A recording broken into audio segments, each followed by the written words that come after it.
points are gained or points are lost, there will be much to discuss. For analysis regarding tonight's Winnipeg Jets game, here are Dave Manouk, Ezra Ginsburg, and your host, Drew Mandel. The Illegal Curve post-game show starts now. Good evening, Winnipeg. Good evening, Manitoba. And for all those joining us live this evening from the rolling hills of the bluegrass of Kentucky to the flatlands of Manitoba, we say good evening, universe, and welcome to the Illegal Curve post-game show. Along with Ezra Ginsburg, I'm your host, Drew Mandel, here to discuss the Winnipeg Jets' dominant victory over the big bad Boston Bruins, a 5-1 win, Ezra, a game that the Winnipeg Jets, from puck drop to final whistle, controlled thoroughly and left another impactful victory upon a team that is a quote unquote measuring stick in this league. And the Jets have answered the bell many times over the course of the last month, and they did so again tonight, wrapping up their pre-Christmas schedule with an absolute beatdown of the Bruins. Nice to see you on this. What is this? A Friday night, if I'm not mistaken. Yeah, it's a Friday night, last Jets game before Christmas, but it's not the last Bruins game before Christmas because, of course, they play the Minnesota Wild tomorrow night.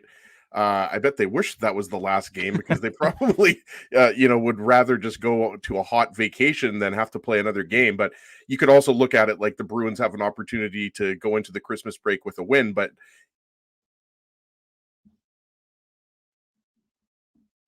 watching them beat the Avalanche not once but twice, and also that win against the Kings, I was kind of thinking in the couple minutes leading up to going live here, I was kind of thinking we're probably going to be talking about, was this the most impressive Jets win of the year? I still, for me, think that Jets win in LA over the Kings in the second game of a back-to-back at the end of the road trip, that was more impressive. I think that was the end of the road trip, or it was the third game of a 4-game road trip. It was the end of the road trip. Yeah, it was the second game of a back-to-back. I know that. All these games start to kind of, blend together, blend in together at this point near the holidays. But yeah, just really impressive. And obviously, these were two of the best defensive teams in the league. So, not surprising that it was almost scoreless after one period. Right. Of course, Josh Morrissey scores really late there. But just, a master class on how to shut down one of the best teams in the East. And Dave M is always talking about, how dominant the Jets have been against the East, but this was kind of unexpected, right? But that's just it, Ezzy. Sorry. I think at this point in time, it shouldn't be unexpected anymore. That's just how good this Jets team has been playing. I mean, they're going to finish this unexpected, by the way, Drew, that the Jets beat the Bruins. I think just how dominant they were at stifling the Bruins. Only had there was a stretch from the middle part of the second period to the middle part of the third period. I saw our good friend Darren Bombing tweet this. The Jets only had 2 shots. So that's 20 minutes of play, right in the middle of the game till the third period, where the Jets didn't have any shots. Pardon me, the Bruins didn't have any shots. So that just shows you how dominant the Jets were defensively. Like, they made David Pastrnak look like a very average pedestrian player. They made the Bruins look pedestrian. They made Brad Marchand look pedestrian, and the Bruins are obviously going to lose some games. They don't lose very many games, but I don't think that you see the Boston Bruins get controlled and really physically manhandled to the way that the Jets did tonight very often. I mean, this is what I'm talking about in terms of it. Through Charlie McAvoy. Was in a world of hurt after that hit from Adam Lowry. That was just a big man hitting another big man with a solid hit. That's all that was. But it was a hit that McAvoy was feeling for a good solid 5 minutes after. He was hunched over on the bench for a while after taking that hit. I believe that was in the third period when that one happened. He was either late second or third at this point in time. But that's what stands out to me so much, is that the Jets they're not fazed by who their opponent is. I mean, they did what they did against the Detroit Red Wings on Wednesday night in controlling that game and really stepping on a weaker opponent, and as they should. But to do what they did tonight against the Boston Bruins, a Boston Bruins team that is used to being the bully, they're used to being the ones who dictate the pace and dictate the flow of play. And yeah, that's, sometimes they're going to lose games because every team in this league loses games, but you don't see, I mean, you can count probably on one hand the number of times in the course of a year, at least in the past few years, where the Bruins have just been completely dominated and manhandled and controlled.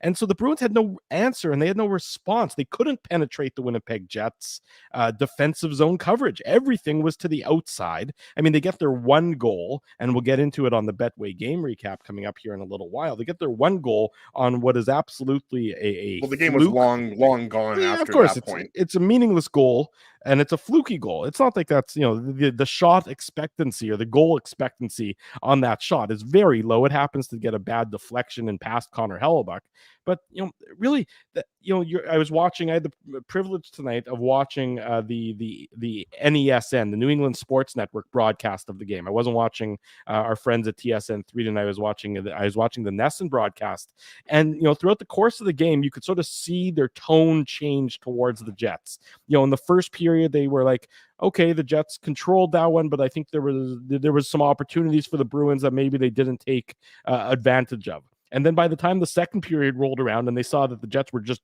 dominating the Bruins, I think they sort of snapped to it and realized, oh, wait, these aren't the same Bruins that, it was Bruce Cassidy a couple years ago. Remember when the Bruins and the Jets played in Winnipeg and Bruce Cassidy commented on just how easy it was to get into the high danger zone against the Jets? They were realizing that this isn't that Jets team anymore, that this Jets team that the Bruins got beat up by tonight is physical and defensively sound and really controls the flow of the game. And by the time the third period happened, they were full of praise for the Winnipeg Jets and talking about how big of a problem they're going to be in the Western Conference and for all teams in the league for the remainder of the year. So it was sort of interesting as the first, second, and third periods went on, how the tone of the NESN broadcasters changed towards the Jets.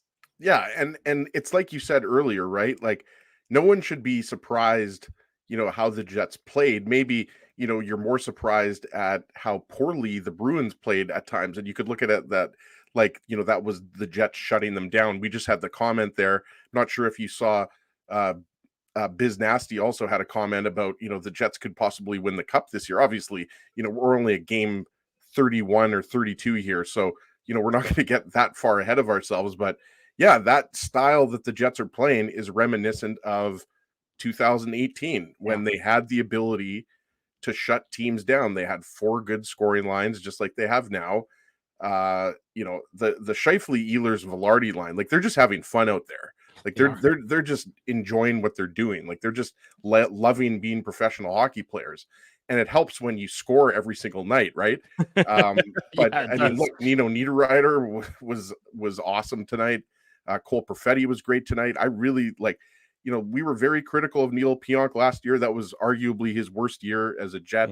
Mm-hmm. I thought, Brendan Dillon and Neil Pionk were fantastic. I thought Josh Morrissey and Dylan DeMello were really good. And I thought the third pair, and speaking of Nate Schmidt, obviously he gets the big assist on Nino Niederreiter's first goal. Yeah. Like, for a guy that was not a regular healthy scratch, but he was a healthy scratch, 4 games in a row there? Yeah. And that's not something that he's used to, right? Like, he's used to being, a steady top 6 defenseman. So I thought that was really nice to see, Schmitty get, a big assist and kind of redeem himself, because it's been a bit of a rough start to the year for him. Well, I said it on Wednesday's post-game show that I thought Nate Schmidt is really, since the, because remember, there was the healthy scratch earlier in the year after he had missed sort of a lot of training camp, and then he came back, and then he got healthy scratched again for those 3 or 4 games that you mentioned. I think he's really sort of, since that second healthy scratch, or that second set of healthy scratches, I think he's really sort of found his game again. And right now there's no question that he's a better option than Logan Stanley. And he's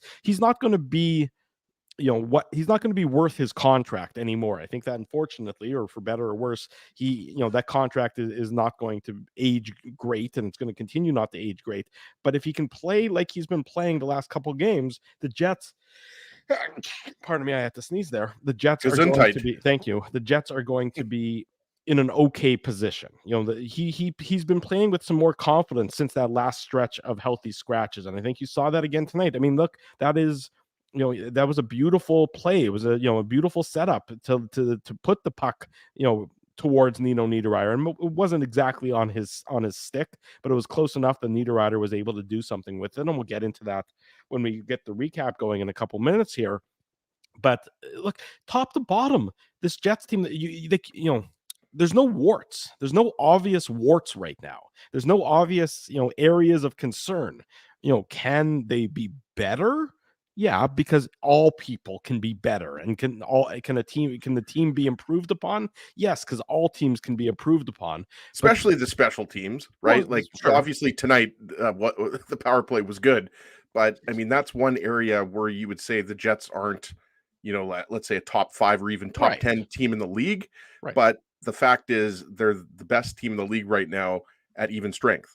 Right. And the majority of the games are played at even strength, as we always talk about. Right. So special teams is the obvious one. But yeah, sure, Drew. I mean, like, no team is perfect. Even the Bruins of last year that had 126 points, they weren't perfect. No. So there's always, areas to improve. But the Jets right now are beating some of the best teams in the league. We talked about it. LA, Colorado, Boston, obviously Dallas and Vegas. It's been rightly pointed out the Jets have lost 4 of their games against those teams. And, they haven't played every single good team in the league. But, I mean, I think at this point, at the very least, you have to say that the Jets are an upper echelon team, arguably a top 5 team in the league, right?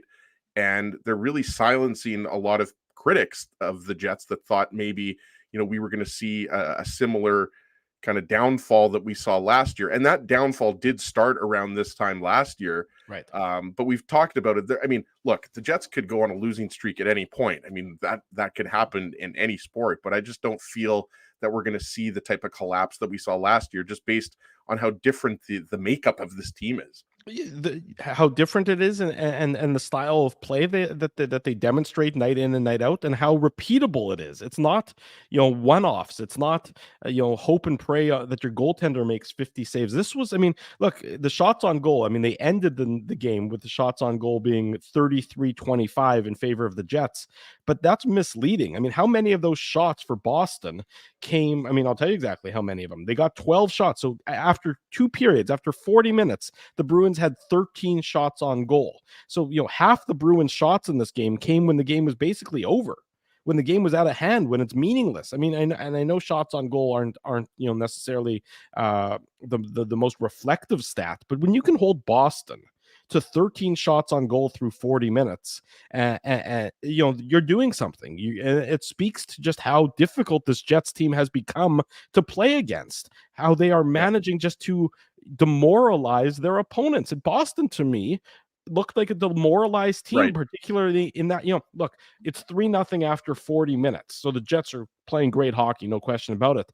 But then to come out and for the Jets to make it 4-0 a minute 25 into the third period tells me that the Bruins just wanted nothing to do with that third period. They didn't have any pushback, and nor did they have any, attempt at any pushback. Meanwhile, the Jets start the third period by further stepping on their opponent's throat, like they did against Detroit. And that's the sign of a team that is playing with a tremendously high degree of confidence. Is they're like, we're not satisfied. It's 3-0 after 40. Yeah, we're in a good position. Yeah, we haven't given up more than 3 goals in now 22 straight games, which ties the NHL record with the Tampa Bay Lightning from a few years back. But they weren't satisfied being up 3-0, and they decided to make it 4-0 just that quickly. That to me is a sign of just a team that is dialed in and exactly focused on point, that the Jets have been this month.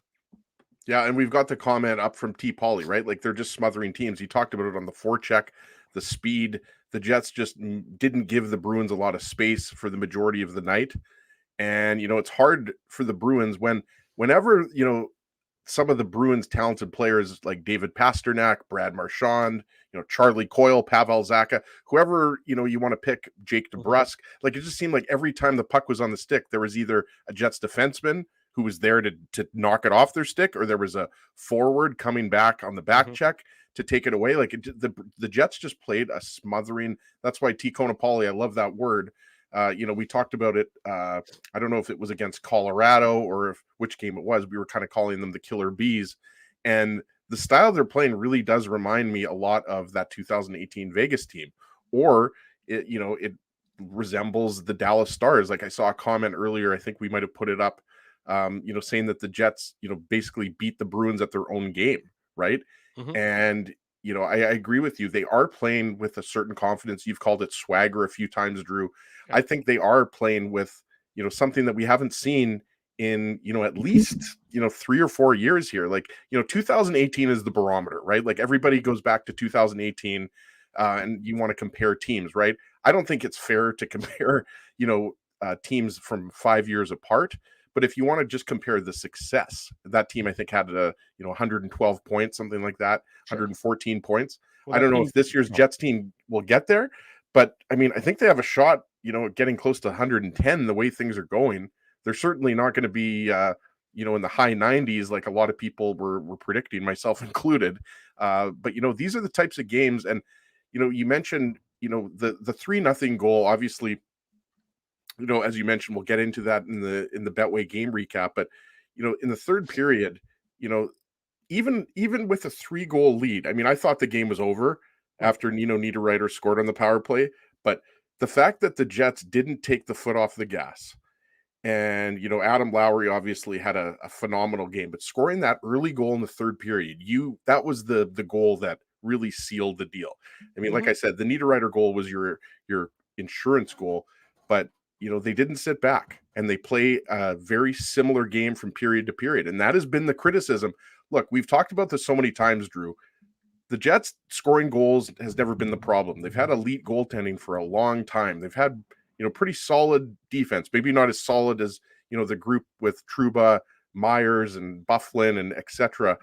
From 2018. But, the problem with the Jets was the inconsistency. And it's a cliche word, but it was game to game, period to period. Sometimes the Jets would look great. Sometimes they wouldn't look that good. And they've had, some poor periods and some poor games. I mean, the game against Montreal, let's not forget, that was the only game. That's the only thing that prevented this from being a perfect 4-0 homestand, right? Mm-hmm. So I think what you're seeing is just a tenacious Jets team that is all on the same page, playing very well in their structure, playing very well defensively, and they're beating really good teams. The cream of the crop when you're talking about the Avalanche and the Bruins. Like, when you hear about which teams are the, the elite, that's who you hear about, in addition to the Stars and the Golden Knights, who we talked about. Those are the only teams really that the good teams the Jets haven't beat this year. You're absolutely right. And so they know who the teams are that they haven't won against, and they'll get their opportunities against those teams when the schedule allows for it. But in the meantime, they're beating all these other really good teams and sort of affirming themselves, or reminding everybody, or really, saying to the entire hockey world, hey, look over here. This isn't a fluke. We're not the Jets that, have left a lot to be desired for the last number of years. We're a dominant team, and you should be talking more about us and putting more respect on our name. And that's what you're going to see, I think, over the next week or so. In Toronto's defense, I mean, they're still trying to figure out how they let in 9 goals yesterday. They're still trying to figure out, Ilya Samsonov's psychology, because I don't know if I'm the only person, but I'm starting to see a Brizgalov type of thing happening with Samsonov. I don't know what's going. Like, I don't know. I know this isn't Leafs lunch, but no, I'm obviously joking. But I do think, to your point, Drew, people around the NHL. Look, Biz Nasty is talking about the Jets, so obviously, they're doing something right. Yeah, exactly right. So why don't we get into tonight's game and break it down on the goal-by-goal recap like we do all the time here on the Illegal Curve post-game show. We say good evening to everybody joining us. I am your host, Drew Mandel. Ezra Ginsburg is with me as well. Happy Festivus to B. Henderson as well. Well, Festivus isn't until the 23rd, if I'm not mistaken. So tomorrow, or in about 50 minutes time in the Eastern time zone where I am, it will be Festivus. But you can always celebrate Festivus a little bit ahead of time. So we do. Sure, you're going to get the pole out of the crawl space. Of course, we're gonna gather the family around the pole, and we're gonna share the grievances like we always do. It's a beautiful, beautiful thing that we do here. But I got a lot of grievances with you, Ginsburg. Don't be kidding yourself. We could do a full hour show just on your grievances with me. Oh yeah, an hour, 20 years worth. That we'd be shortening the version if I did it only an hour. But this is the Illegal Curve post game show. Drew Mandel, Ezra Ginsburg with you on this Friday night, talking about the Jets' dominant victory over the Boston Bruins. If you haven't already done so, smash the like button and subscribe to the YouTube channel. We do this, like I said, each and every Winnipeg Jets game after which. So the next one will be next Wednesday when the Jets resume their schedule after the Christmas break, when they head to Chicago to face the Chicago Bedards, because that's really the only player on that team that matters. But the Jets will look to keep things rolling the Chicago next Wednesday. Kurashevs. Yeah, there you go. The Chicago Kurashev's not quite as name value as the Chicago Bedards, but nonetheless, let's get into the game recap. It's brought to you by our friends at Betway. The Betway game recap. Big thanks to our friends at Betway, the most trusted voice in sports betting, both in Canada and all around the world. I hope if you placed a wager tonight on the Winnipeg Jets, you did give the 1.5. I'm not even sure what the line was, but Betway is the sports betting app that puts you, the customer, at the forefront with a large selection of betting options in sports, as well as strong promotions and fair odds. What are you waiting for? Head on over to Betway and bet your way. Most importantly, of course, please play responsibly. That's what our friends at Betway want to remind you first and foremost. The Jets opened the scoring. They thought they opened it a little bit earlier. The good start to the game for the Jets. This is what we're talking about, Ezzy. You didn't know how they were going to start to come out. They had the good win against Detroit on Wednesday. They came out flying, and they got a puck in the net earlier in the game. Unfortunately, it didn't count. That's Josh Morrissey. It was disallowed for a kicking the puck in the goal violation. The right call on that one, I would suggest, by my opinion. And so the Jets didn't get that early 1-0 lead, but they did get the 1-0 lead late in the first period. Morrissey, this time it counted. Josh Morrissey, his 6th of the season, assisted Gabe Vilardi and Mark Scheifele. It starts in the Jets zone. Charlie McAvoy heads into the Jets zone. A bit of a dangerous looking rush, and he feeds the pass across, but it was like a waist high pass. It wasn't on the ice or anything. So it ricochets around the boards, rings around the boards, and Scheifele picks it up, and it's a 2-on-1 for the Jets. Scheifele and then to Vilardi. Vilardi is stopped, but Josh Morrissey is the trailer on the play, and he gathers up some of the garbage and he deposits the rebound past Jeremy Swayman, and the Jets have the 1-0 lead with hang on, let me look at my second screen here, which is my cell phone, with 8 seconds to go in the first period. So important for the Jets again to get a late goal to make them feel good after 20 minutes. Yeah, absolutely. And you mentioned, Marchand drops the pass to Charlie McAvoy, and that pass that you mentioned is in the air. It's just, to me, that was just like watching that live. It was like, what is McAvoy doing? Because he's deep, and now it was almost a 3-on-1. Right. And what I love about this goal is Scheifele waits to the exact perfect second. I think who was the other defenseman there, Drew, with McAvoy? Who's his partner? Is it Lohrei? I didn't really know a lot about the Bruins were a little bit banged up on the back end. They were without Matt Grizzlechick in tonight's game, and they've been without Derek Forbert for a while. So it's not a who's who of defenders. It is Mason Lohrei is McAvoy's partner. You're right about that. Yeah, sorry, it was actually that's his partner, but it was Lindholm that was the defenseman back on the 2-on-1, right? So it was Scheifele and Vilardi. So Lindholm is back covering on the 2-on-1, and Scheifele just waits. And I like how he just waited that extra kind of second, put it on Vilardi's stick, and obviously Vilardi puts it on net, and kind of Swayman is turned around there, and Morrissey just comes in and buries the garbage. But I loved Scheifele's patience there. Loved that Vilardi put the puck on net. But yeah, it all started off with just a ill-timed pass by Charlie McAvoy, because he puts himself completely out of the play. Right. And the Jets, again, great transition, and they were very good off of the rush today, pushing got to be careful with what I say there, pushing the Boston Bruins defenseman back.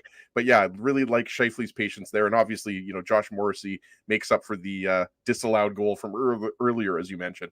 Yeah, he's got to have more puck awareness, McAvoy, in that instance. You can't miss wide on that play, because as soon as you miss wide, it's coming right back outside. So, I mean, you have to get that puck at the very least on net, or in a position where it's not just going to ring around the boards. And the Jets take full advantage of that. And, to get a goal with 8 seconds to go in a period that you've largely controlled, and the Bruins would probably have been happy to leave that first period only, tied 0-0, as the Jets controlled the bulk of that first period. They had 68% of possession in that first period. They had 6-3, the high danger chances in that period. And then the Jets, so Boston's about 8 seconds away from getting out of it without having to without being down anything. And instead, the Jets get the 1-0 lead. So that's certainly a boon for the Winnipeg Jets, and that's where they're at after 20 minutes. The second period starts and both teams take, relatively early penalties, and the special teams, of course, have been a topic of conversation. Neil Pionk takes a tripping penalty with 3 minutes and 16 seconds into the second period. And then Parker Witherspoon takes a holding penalty at the 7:49 mark of the second period. And really nothing happened for either team on their special teams on these instances. Neither team really did much with their power play opportunities. But then the Jets, make it 2-0. And this comes at I'm just bouncing between screens and bouncing between devices here. 11-17 was Velarde's goal. The 11-17 mark of the second period. It's Gabe Vilardi, his 7th assist to Nikolai Ehlers and Mark Scheifele. And of course it's those three guys because, they've just been, it's hard to describe. We're running out of words, running out of hyperbole for how good that line has been as of late. But they were just, again, another tremendous performance by them tonight. Certainly been the best line in hockey since they've been put together. The numbers, whether you believe in the new stats or the fancy stats, whatever one you subscribe to, the numbers basically bear that out with not a lot of argument can be made to that effect. And this one, it's a clean zone entry by Mark Scheifele, and he's been tremendous. And it starts at the Jets' own blue line, so it starts again in the defensive zone. That's where the play begins for the Winnipeg Jets. And Mark Scheifele enters the Bruins zone, clean zone entry, cuts into the middle. He sends the puck, to Nikolai Ehlers in the corner, and this doesn't look like it's going to be a threatening play, but Ehlers sort of throws it on net, and it hits Brandon Carlo, who's defending there. He's sort of defending Gabe Vilardi, and it just sort of drops at Vilardi's skates, and he, knocks the loose puck past Swayman to give the Jets the 2-0 lead, relatively early into the second period, Ezzy. Yeah, you mentioned Scheifele's clean zone entry. To me, he's just absolutely carving up the Bruins zone there, pushing the defenseman back, right? It was Hampus Lindholm. We talked about the second pair is Hampus Lindholm and Brandon Carlo. So Scheifele, to me, deserves a lot of credit and respect for the work that he does. And again, the play starts, as you mentioned, Jets in their own zone. Hellebuck moves the puck up. Forget who the defenseman was, but Scheifele deserves a ton of credit for the space that he gave his teammates there, but they get lucky. Come on here. This goes off of Brand. They get rewarded for going hard to the net. Exactly. Luck. And that's why, luck is a funny thing because, the Jets sometimes don't get those bounces, and they got the bounce. Like Brandon Carlo, good, solid defensive defenseman, but it gets caught up in his skates. And, obviously the Jets are going to take, what they get here. And, Ehlers, it's just smart of him to put the puck on the net. But Vilardi, again, when you're a big guy, you go to the net, you take up space, you cause problems, and, he gets rewarded there. But, definitely a lucky bounce there. But to me, everything about Scheifele, the speed that he comes into the zone with, the space that he creates for himself, that's what stood out to me on that goal. And, that's the thing about that line. That line, really can do it all. They've got speed, they've got shooters, they've got playmakers. And when it comes to Vilardi, they've got that kind of power forward, element. But definitely, you kind of feel bad for Brandon Carlo. He looks down and it's in his skates, and it just, he looks behind him and, it's in the back of the net. You're absolutely right. Carlo does most things right on this one. Vilardi does things right in going hard to the net, and Mark Scheifele. And you're right, Ezzy. You saying his praises just there. He's a player that looks right now to be in complete control of his game. I think it's the best. I think it's the best hockey he's ever played. A lot of people point to 2018, especially in that second round against Nashville. Right. And let's be honest. What did he have? 7 goals or something in that series? Maybe 8 goals. I know a lot of them were on the road. Scheifele was great in 2018, and he's had a fantastic NHL career. These first 31 games of the NHL season, and people can, say that I'm crazy here, but this for me is the best hockey Scheifele has played. And that obviously, benefits the Jets greatly, and that's why they're first in the Central. Yeah, and he just at both ends of the ice, he's in control, and he's just so within himself in how he's playing. There's no frantic nature to his game. It's just a player who, when it's almost like the game is too slow for him right now, and when the game slows down, he's just he entered the zone on this play, and you can just sort of see he's surveying his scene, he's surveying the circumstances around him, he's surveying the area and the opponent, and then he's making the right decisions. And when you make the right decisions, you're often going to get rewarded. And I mean, he's just right now, he's just certainly driving, one of the key drivers of the Winnipeg Jets, and really more people around the league should be paying attention to him. He's got the reputation of being an elite goal scorer, especially after last year when he set a career high. But the way he's controlling the play at both ends of the ice, by and large, is remarkable, especially for a guy who there were a lot of question marks surrounding him, at the end of last year and the last couple of years about his give a damn level. Sure. And Dave M has pointed this out. Obviously, Dave M is in Hawaii now, or he's on a plane on the way to Hawaii. I think you told me he's not going to get in for a few more hours, right? But, not having to worry about a contract, I think is something that can't be, understated, right? And now Scheifele has the contract. He doesn't have to worry about that. And also there was a lot of other things going on, with the Jets the last couple of years, but he really just seems like a guy who, to me, is just enjoying playing hockey. Like and he's always enjoyed hockey, but you know what I mean? The Jets are winning, that helps. But right. He just seems like a guy who just, like, his body language on the ice last year, he seemed to get, frustrated more when things weren't going his way. So sure. Yeah, everybody remembers the game in Carolina where he got benched and he didn't speak to the media. And it was, that was maybe a low point, of his experience as a member of the Winnipeg Jets. And it's been, it hasn't been altogether that many games since then, but it seems like a completely different player, and he's completely flushed the negativity and the negative reaction of what occurred, that many games ago. And this is a whole new player, and the Jets are certainly reaping the rewards of that since then there, Mr. Ginsburg. Yes, I agree. And I like Thomas's comment. He's just calling the cup win right now, December 22nd. He's seen enough. He's seen enough from the Winnipeg Jets. He's calling a Stanley Cup win. I mean, that could be a Stanley Cup final preview. I mean, there could be a lot of teams that could meet in the Stanley Cup, but I mean, the Bruins are one of the best teams in the East, and I think we can safely say the Jets are one of the best teams in the West. But I mean, if the Jets play the way they did tonight and the Bruins play the way they did tonight, that wouldn't be a very long series, because I mean, how many players on the Bruins really look dangerous, right? Like, to me, it was David Pastrnak. I thought Charlie Coyle had a couple good scoring chances early in the game. Brad Marchand certainly did not have one of his best games, but again, give the Jets credit for shutting them down, whether that was Josh Morrissey and Dylan DeMello out there, or if it was Neil Pionk.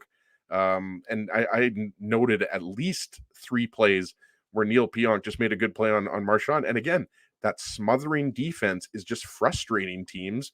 And that's why the Jets are second in the NHL in goals against. Yeah. Well, entering tonight's game, the Bruins, the Jets had given up 45 goals at 5-on-5, and the Bruins had given up 46. So you look at those numbers tonight. Now the gap has even increased. The Jets have given up I guess it's 46 goals at 5-on-5 now, and the Bruins have given up 49 after tonight's game. I mean, the Jets. I mean, again, it's hard for us to really wrap our brains around this. And I know we've talked about this and maybe a little bit ad nauseum, but this is a Jets team that gave up 5-on-5 goals by the dozen. Yep. It didn't take a lot for the Jets to give up 5-on-5 goals, and they've given up a grand total of 32. Pardon me. They've given up a grand total of 46 5-on-5 goals in 32 games. I mean, you win a hell of a lot of hockey games when you give up less than 2 5-on-5 goals a game. It's sustainable, right? Like, last year was not sustainable. The last 3 years have not been sustainable. They were way too reliant on Connor Hellebuck, and that is not the case at all this year. Like, it just isn't. The Jets are winning games because, look, the Jets outplayed the Bruins, period. Yeah. Post-game show's over, right? Like, that's all we have to say, right? Like, the Jets were just the better team. They outskated the Bruins. They were better on special teams. They were the more physical team. They dictated the pace of play. Like, anything that you want to say here, the Jets were better than the Bruins tonight. I'm not saying that, if they played again tomorrow or 2 days from now or a week from now, I'm not saying that the Bruins can't beat the Jets. That's not at all what I'm saying. But the Jets, they didn't win this game on the back of Connor Hellebuck's goaltending. They won this game because they were the better team. Look, the Jets used to give up 13 shots in 10 minutes. on a regular basis. They gave up 13 shots to the Bruins in 40 minutes in tonight's game. And so, yeah, it was pretty easy for Connor Hellebuck in tonight's game. He made the saves he needed to make, but much like, the last number of games, there haven't been that many grade A opportunities against that he's had to stand on his head about. So it's 2-0 for the Jets at this point in time. They have an opportunity to make it 3-0. And this is really Mark Scheifele. So with who's in the box here? So the Bruins are take a too many men on the ice penalty. They, after they were sort of had the puck in the Jets zone and had an opportunity to maybe have some zone time, they somehow screw it up and they take a too many men on the ice penalty. Just before we get into the penalty shot, Drew, Can we agree that was like maybe the worst line change we've ever seen? Like the one that led to the too many. I think it was Danton Heinen. They had like 7 guys on the ice for a while there. But it was Danton Heinen, and there were like 3 Jets back. And he's like looking around and there's nobody there. And then like 7 Bruins step on the ice. Like it was just a horrible line change. To get that in there. It certainly was a bad line change, which led to the Jets getting a power play for too many men on the ice. And they set up in the Bruin zone, and they had some good zone time, better zone time than the first penalty. And then it ends up with Parker Witherspoon, rather than just sort of knocking the puck out of the crease, he catches it and throws the puck. Well, that's a penalty shot because it happens in the crease. So Mark Scheifele takes the penalty shot for the Jets.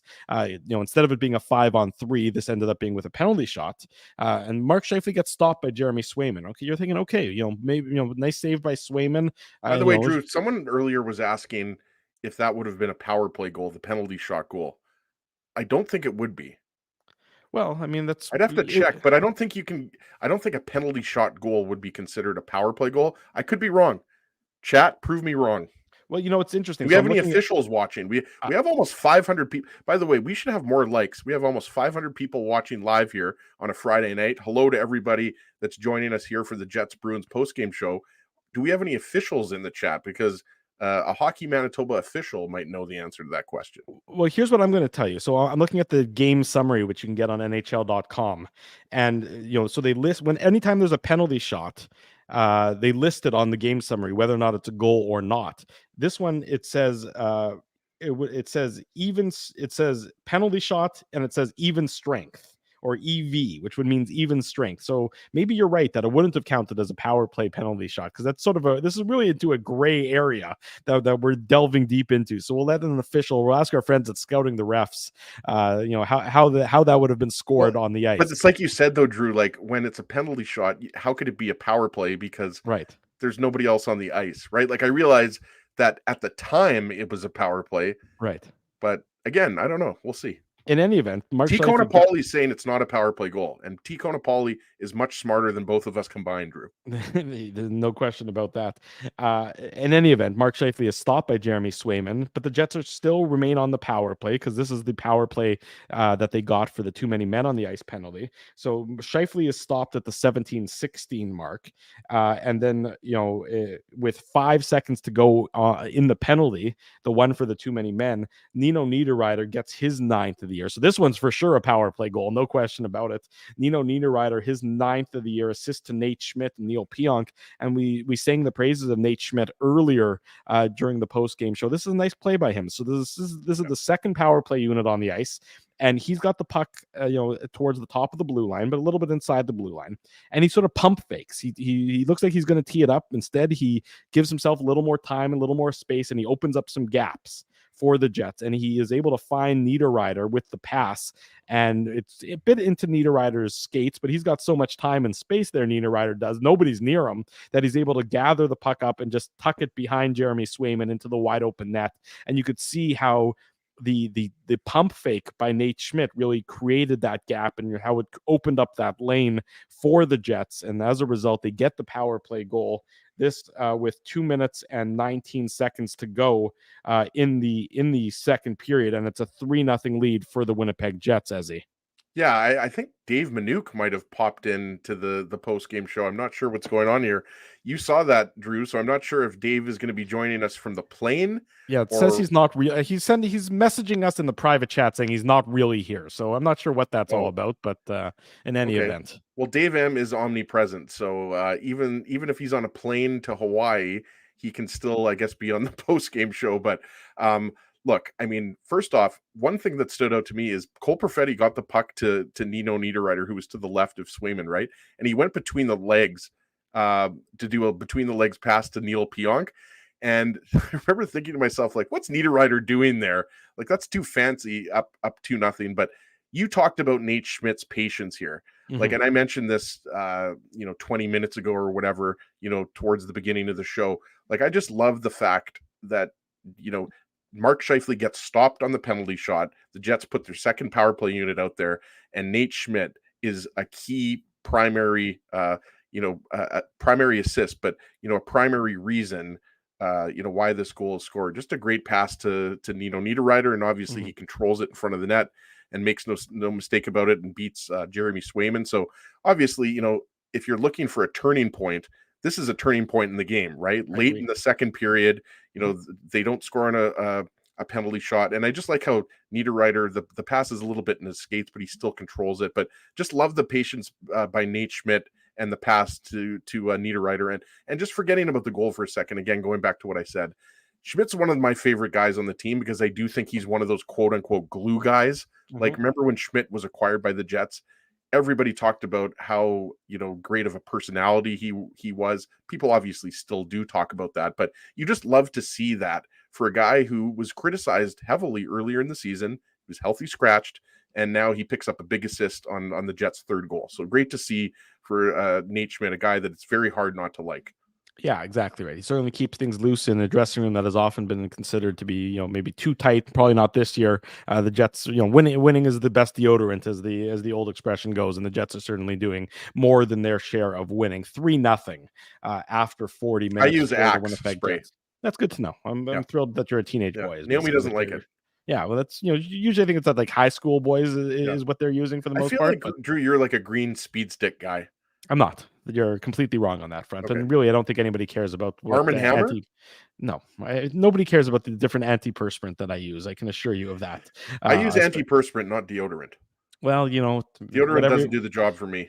Whatever works for you, my friend. We're going to leave it at. We'll leave it at that on that one. So 3-0 for the Jets after 40 minutes. Certainly a demoralizing goal for the Bruins to give up after they make the save on the penalty shot. And then, as I talked about earlier, how's the third period going to start? This is the Boston Bruins, a team filled with pride, a team that usually wins. By and large, this is I think their 6th regulation time defeat all season long. So this is a team that's not used to losing, and a team that's certainly not used to being dominated. How are they going to respond after 40 minutes? Well, I think we got our answer very early on in the third period, 1:25 into the third, and this was sort of embarrassingly bad defense. Adam Lowry gets his 6th of the year assist to Mason Appleton and Nino Niederreiter, and Appleton comes in. It's a clean zone entry for Mason Appleton, and he's just he comes in and he takes a shot on Swayman, and he gets his own rebound. So obviously things have gone poorly for the Bruins defensively on this one already. He gets his own rebound and he just feeds it to Adam Lowry, who's standing just next to the blue paint. And he's got I wrote it down, the defensemen Kevin Shattenkirk and Charlie McAvoy are just standing on the wrong side of him. And it's like they had no interest in getting into a body battle with Adam Lowry. They both just sort of are passive beyond belief on this one. And Appleton's like, okay, here you go, Adam, and just sort of slides it over to Adam Lowry, who tucks it into the wide open net. I mean, McAvoy and Shattenkirk played that one like two guys who had no interest in playing defense on that play. Absolutely. That was just the Jets' third line outworking the Bruins defensemen, right? Like, that's all that was. And it was, again, a quick transition out of the Jet zone. And obviously Mason Appleton, makes a nice play. And, Swayman kicks out a juicy rebound back to Appleton. But you're right. I mean, look, Adam Lowry's a big man. We know that. He's hard to move off the puck. But the Bruins their positioning's not right to make a play on Lowry. So you're right. It was an easy goal. So a combination of Swayman giving up a juicy rebound to Appleton, and then Lowry just out muscling the Bruins defenseman, right? Like that's all that was. That is a blue collar goal. That's what that is. That's all that is. And again, the Niederreiter goal to make it 3-0, for me, that was the end of the game. Like, the way the Jets play defensively, we know Hellebuck rarely allows more than a couple of goals. So, you're down 4-0 at that point. It just got embarrassing for the Bruins. But again, the Jets have been rewarded, not just this game, but against the Avalanche and their 2 wins, and against the Kings. Like, they're getting rewarded for playing the right way. And you hear coaches talk about that all the time, but they've been playing such structured, solid defensive hockey that they're starting to get rewarded. And yeah, the Bruins at that point, they just look like a defeated group. There just was no pushback in that third period. Obviously, they got the 1 goal, but that 1 goal was as meaningless as they get. Yeah, look, you talk about how well Connor Hellebuck's been playing and how well the Jets have been playing. Look, Connor Hellebuck, 1, 2, 3, 4, 7 games in the month of December. Goals against average of 2 and a save percentage of .931. I mean, when you combine that with the Jets' defensive performance. Well, like Twisted Wolf is saying, the streak lives on. The Jets, 22 straight I think games. It's a record now, right? The Jets have the record. Tied it with Tampa Bay Lightning. So they'll have a chance on next Wednesday against Chicago. Well, yeah, I mean, Connor Bedard himself could take over a game. He's that good that early in his career. But the Jets certainly have a golden opportunity, as long as they don't give up more than 3 goals against the Blackhawks on Wednesday night, to set the new NHL record of 23 straight games having not allowed more than 3 goals. And look, Connor Hellebuck has just been absolutely dialed in, but the team in front of him is also making it easy on him. So when you combine Connor Hellebuck, with a good defense, just how dangerous the Winnipeg Jets are going to be. And that's what you're seeing. You're seeing the commitment to team defense, and you're seeing Connor Hellebuck just really have many easy victories as of late. And those are that's a recipe for success for any team. The Jets, like I said, the Bruins make it 4-1. Morgan Barron fails to clear the puck. Brandon Carlo just throws it on net. It looks like it deflects off of Brendan Dillon's stick, and that's how Connor Hellebuck doesn't have the shutout in tonight's game. But the Jets make it 5-1. Late, another power play goal. This one coming, let me just look it up here, at the 1941 mark. So with 19 seconds to go in the game, and because I haven't already done so, we'll call this our Seagram's shot of the game. The Seagram's shot of the game. Big thanks to our friends at Seagram's for their continued support of the Illegal Curve post-game show. Whatever you are drinking on this Friday night, whatever Seagram's product you are drinking, please drink it responsibly right around this holiday season. I know everyone enjoys spending time with loved ones and family, and maybe tipping a few back. Do so responsibly. That's what our friends at Seagram's would remind you to do. Fireball, Seagram's whiskey, whatever it might be sure that you enjoy that, your beverage of choice, responsibly. It's Niederreiter. He gets his 10th of the season, his second of the game, assist to Cole Perfetti. It's a power play goal.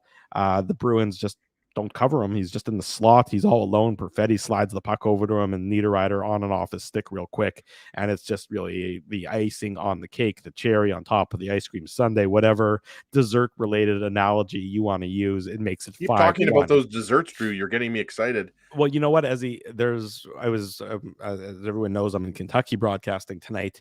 We're here for the holidays, and my wife and I took the kids out, and we went to a reindeer farm earlier. I spent most of the day there in Western Kentucky, and I came home, and there's a pecan pie sitting on the counter over there. And I know it's for the the Christmas dinner or whatever coming up in a couple days. But the fact that there's a pie like within my eyesight that I'm not allowed to have, this is really testing me.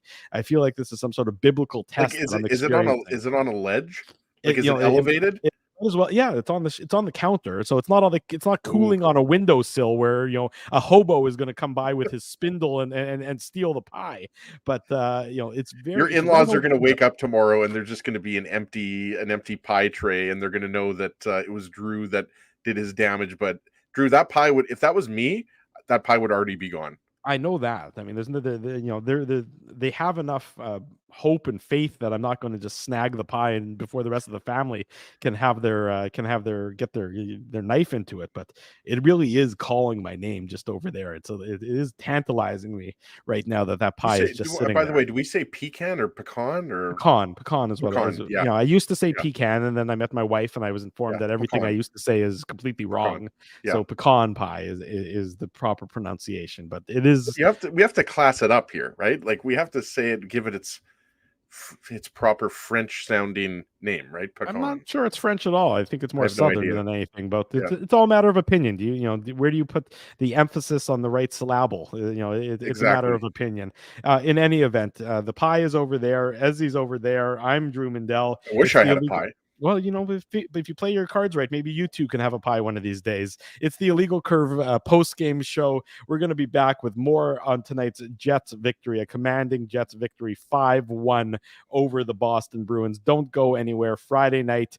If you stick with us for another about 17 or so minutes, you'll be able to hear the clock again. So maybe you want to do that. It's Drew, it's Ezzy, it's the Illegal Curve post-game show. Don't go anywhere. We continue on. Your coworkers love you because you always make them laugh. You're the life of the party with stories that have them rolling on the floor. Or maybe you're just the quiet one in the corner with the one-liners that just slay. Do you have what it takes to become Winnipeg's funniest person with a day job? Try your luck. Hit the stage at Rumors Comedy Club, and you could be walking away with $1,000 cash. Winnipeg's funniest person with a day job. Presented by Rumors. For all the details, head to rumorscomedyclub.com. So you're a pizza person, you married a wing person, but somehow your kids are salad people. You can't pick your fam, but you can pick your BP meal deal, starting from $18.99 for takeout or delivery at bostonpizza.com. The game can change just like that. Accidents happen when you aren't protected. So now what?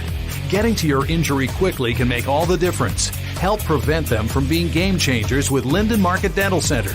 Bonding, crowns, bridges, and dental implants. State-of-the-art treatments are available to help you get back in the game. To learn more, visit lindenmarketdentalcenter.com. Creating smiles for life. Whoa, Ezzy, everything okay? You look stressed.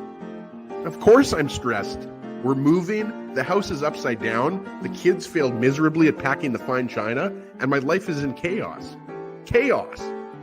Yes, that does sound like a problem. What am I going to do?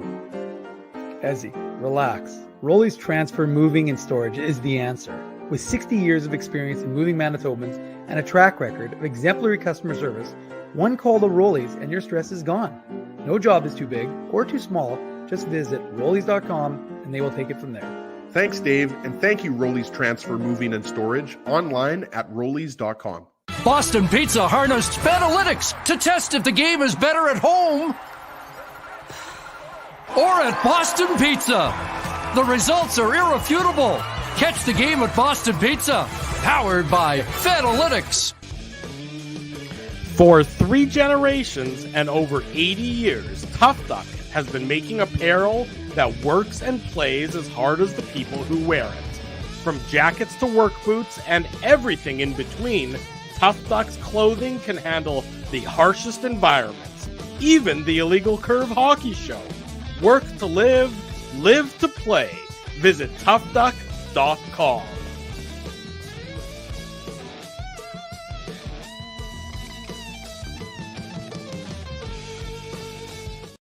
We're back 11:45 Eastern time, which would be 10:45 Central time if my math is correct. I'm pretty sure I understand how time zones work. It's Drew Mindell. That is me. Ezra Ginsburg is over there as well. It's the Illegal Curve post-game show talking about the Jets' victory over the Boston Bruins tonight. Again, just a quick programming note for everyone.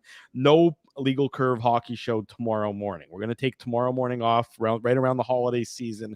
We usually take one Saturday off. That's going to be tomorrow. We're going to spend a little bit of quality time with our respective... You're going to eat the pecan pie? I'm going to be in pain because I'm going to eat the pecan pie all night, and I expect the family's going to wake up and just find me curled up on the floor groaning, having devoured an entire pie all by myself. So again, my apologies to everybody, but we're going to take tomorrow off. That said, illegalcurve.com will still be updated as it always is. So that is still your destination for any Winnipeg Jets news, any Manitoba Moose news and audio. We'll be back Wednesday for sure, though, with the post-game show after the Jets and the Chicago Blackhawks. That's a late game, a bit later than normal, 8 o'clock Central, 9 o'clock Eastern for that on Wednesday night, which will make the post-game show about 10:45 Central Time for all those joining us in good old Winnipeg. Connor Hellebuyck with a .960 save percentage tonight. That's pretty good. Josh Morrissey played 24 minutes and 40 seconds tonight, and he's just been dominant as of late. As he's just being Josh Morrissey, right? Like he's just great every single game. There's no other way you could explain it, right? Like, and tonight was maybe a little bit more of a quiet game, even though he scored the goal. But I think the biggest difference for me when you're talking about defensemen like Josh Morrissey or Neil Pionk, I think their defensive metrics are what are the most impressive. And Morrissey and DeMello have been a great pair for a while now. But yeah, Morrissey's just playing, mid-20s and making it look easy out there. Yeah, exactly right. He's just making things that easy for the Winnipeg Jets and for his teammates, and that's he's just it's sort of it's what we expect from him at this point in time. Here's Josh Morrissey, this courtesy of our friend Murat Atesh of The Athletic, talking about the quote unquote measuring stick that has been the subject of conversation for the last number of big wins that the Jets have had. That game against the Kings, a couple games against the Avs, tonight against Boston. Here's Josh Morrissey. Quote, obviously the type of team they have, they being the Bruins, the start they're off to, what they've done not just in the last few years, but the type of team they have over there that's been built in their DNA for a long time. Every time you play against them, it's going to be a tough battle. We were ready to go right from the drop of the puck. Measuring stick games in December, I don't really believe in, but I felt we knew and respected the type of opponent we had. And it's a huge win for us, but I guess I'm careful to try to compare against the team in December, meaning don't count your chickens before they hatch. Don't get too far ahead of yourself. It's still December. The measuring stick games really happen in April and May and June, but the Jets are, they're going about their business the right way. They're going about they're ready to play for the most part at the drop of at the puck, and they might not necessarily be as in control of the game as they were for the first 10 minutes of tonight's game, because they really were flying from the start of the game. I would say the only part of the game where the Bruins were the better team was the first maybe 5 to 7, 8 minutes of the second period. Yeah. But aside from that, I would say that, the Jets were the better team for, let's say 50 minutes out of the 60 minutes, right? Like there were some parts of the game where, it was a little more even, but we talked about it. I mean, the game really turned, late in the second period when the Bruins took the too many men on the ice penalty. The Jets almost scored on the power play penalty shot, whatever we're calling it. And then Niederreiter made it 3-0.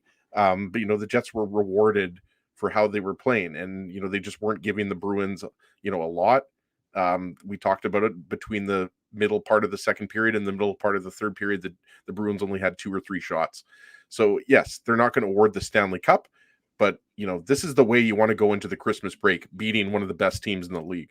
That's just it. I mean, were the Jets going to be, too soon? Were they going to be looking ahead to the Christmas break too soon? Or they were going to be able to keep their focus tonight?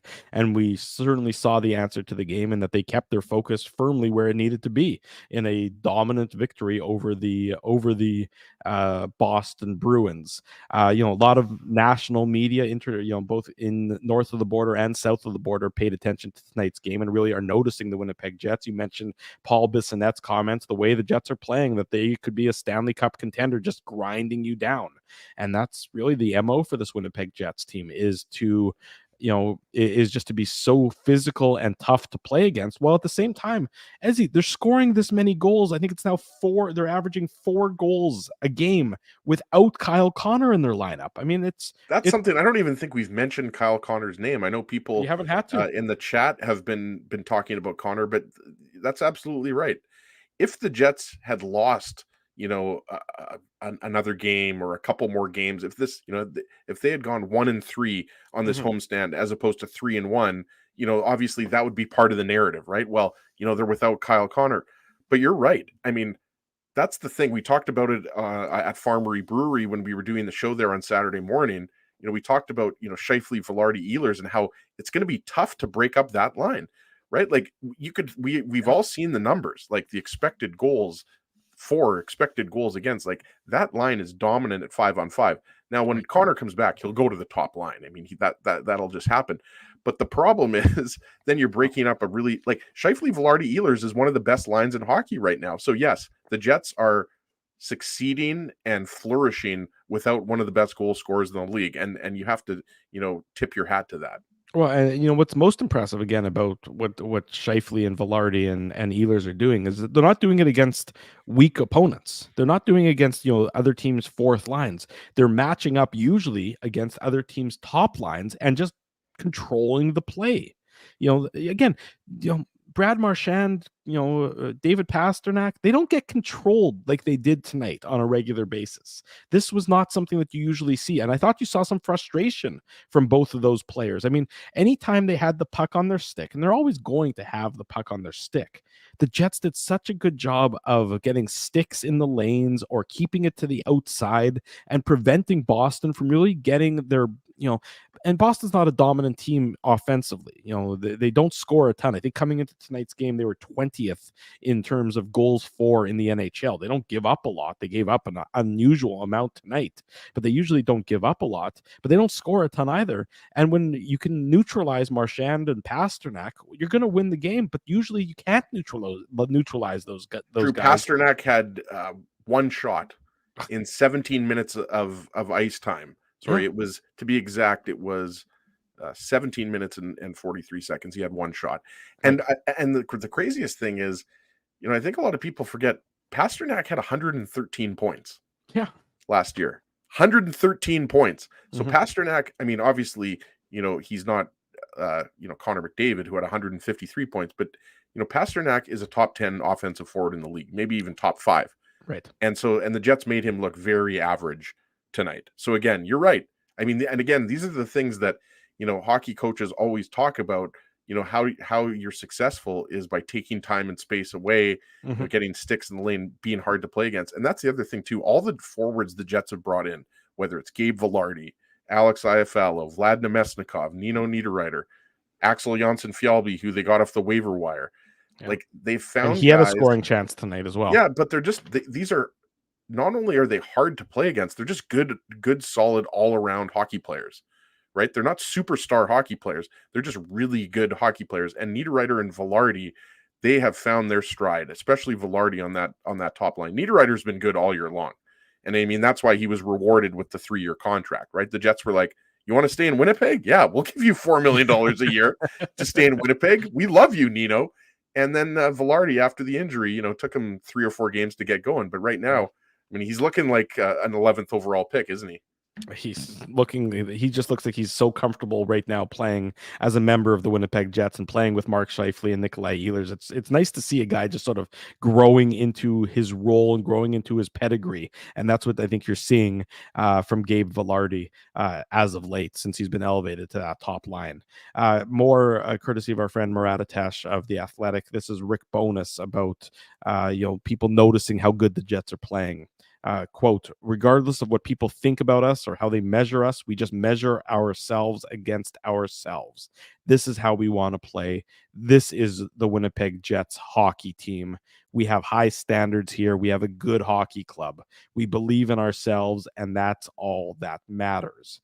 And, that's the Jets head coach basically saying, look, shut out all the noise, ignore all the, Nick Saban. I'm a big college football fan, as you all know. Nick Saban says, to remind his players, don't drink the poison. Don't believe what is being said about you. Don't read what is being said about you. Don't listen to what is being said about you. And that's sort of Rick Bowness channeling that same attitude. Shut out all the distractions. Shut out anybody that's not within these walls, within this dressing room. focus on what you need to do. To quote Bill Belichick, do your job and good things are going to happen. And the Winnipeg Jets are, as long as they continue to do their job like they've been doing it as of late, good things are going to continue to happen for them. And that's Rick Bowness saying the same thing right there, Ezzy. Yeah, absolutely. And, we did talk about how there's a lot of hockey to be played. There's still 50 games to be played. But I think, going into the break and kind of they've erased, the stench of the loss to Montreal and the loss to San Jose with wins over Colorado and Boston on this homestand, right? And, when you look at, some of the circumstances the Jets have had to deal with, whether that's Velarde's injury at the beginning of the season or Rick Bowness having to step aside because of his wife's health and Scott Arniel taking over. Now you're dealing with the Kyle Connor injury. But the Jets, all they keep doing is winning, right? And so again, we've covered this team for 13 years since they came back in 2011. So we've seen a lot of stuff. So we're, I think, maybe less naive than we used to be. But I think you just have to sometimes call it like you see it. And the Jets are just playing really good hockey right now, to simplify it. They're just playing really good hockey. And it's great to see. And I'm really happy for Jets fans. A lot of people, I imagine most people in the chat are Jets fans. This is your time to enjoy this, right? There was a lot of negativity in the summer. Let's not forget how much negativity there was with, not only the Pierre-Luc Dubois trade, but, the Wheeler buyout, and then the uncertainty. We thought maybe Scheifele or Hellebuck were going to be traded back in July. Absolutely. So, that obviously didn't happen. And, there was a lot of unknowns going into the season with the addition of new players. But now the Jets are first place in the Central at the Christmas break. And they've beat Colorado and they've beat LA and they've beat Boston now. So I think Jets fans, can sit back tomorrow and enjoy their turkey dinner knowing that the Jets have earned their spot in the Central Division. Absolutely right. Well said. We'll wrap up tonight's post-game show with the Tough Duck hardest hitting comment. Let's get to that. The Tough Duck hardest hitting comment.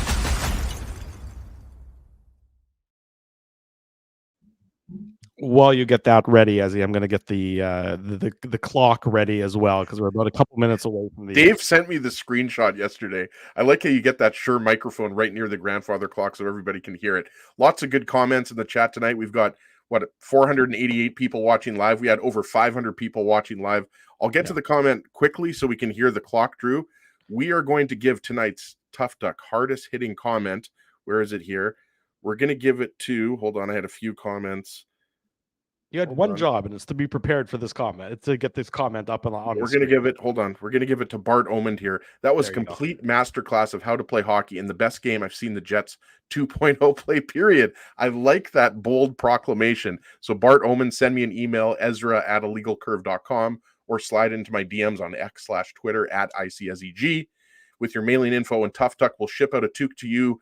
You're not going to get it before Christmas, but you'll get it after Christmas. What's the weather like at home? It's unseasonably warm here. Nice.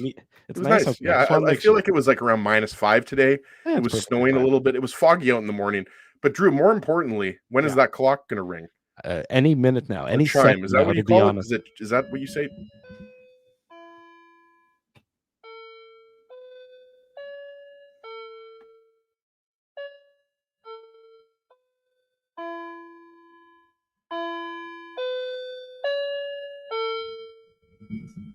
There you go. The clock has chimed. I can think of no better way to wrap up the That was exciting. Wasn't it? Wasn't it exciting? That was exciting. I can think of no better way to wrap up the pre-Christmas portion of the Winnipeg Jets schedule and the Illegal Curve post-game schedule than from the chime of the clock. And it's still ticking here on in Kentucky and on the Illegal Curve post-game show. The clock knows all, and there you go.